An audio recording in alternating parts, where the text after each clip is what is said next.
counter.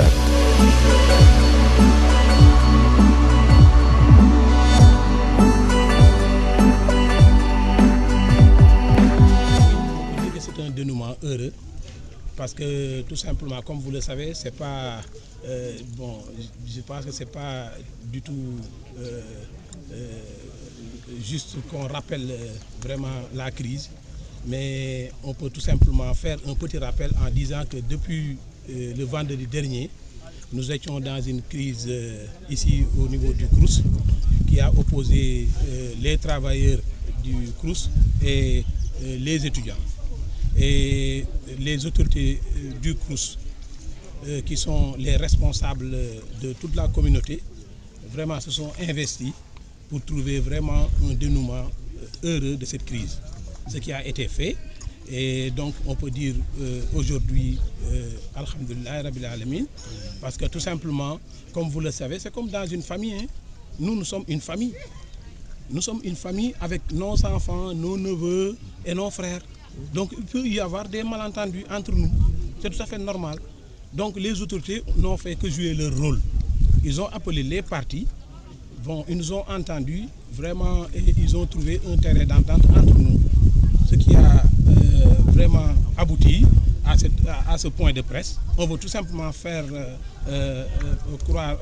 comprendre à l'opinion que la crise qui a été déclenchée depuis le vendredi au niveau de notre institution, vraiment a trouvé un règlement heureux.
D'avoir séquestré un agent, ce que le bon Dieu sait parfaitement qui n'est pas la réalité.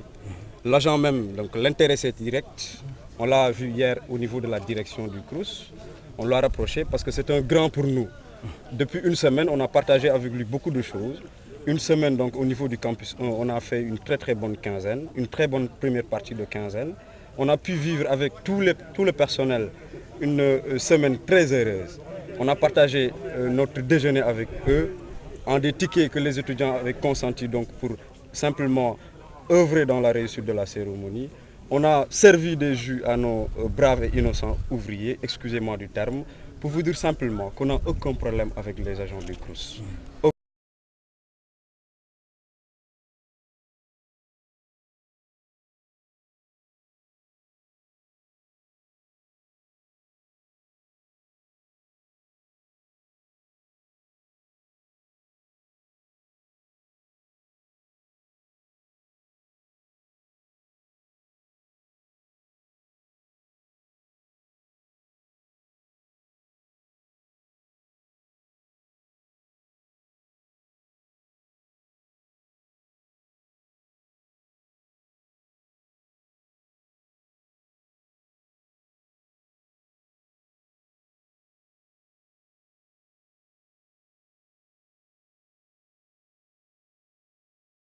quand même de 2 jours de conflit quand même que j'appelle conflit fonctionnel, nous constatons vraiment heureusement quand même la fin quand même du conflit opposant la commission sociale des étudiants et l'intersyndicale.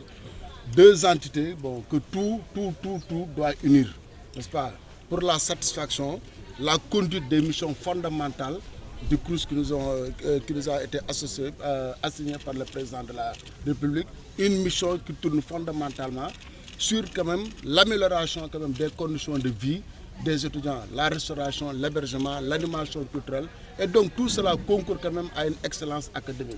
Donc nous remercions vraiment toutes les parties.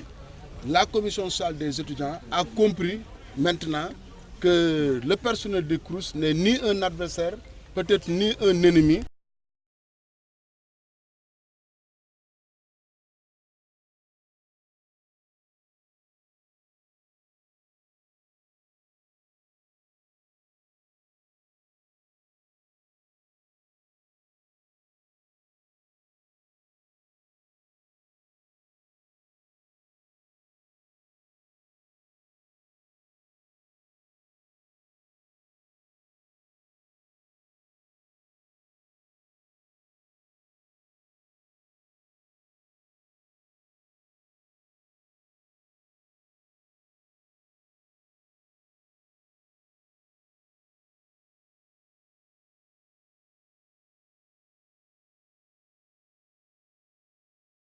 Contact.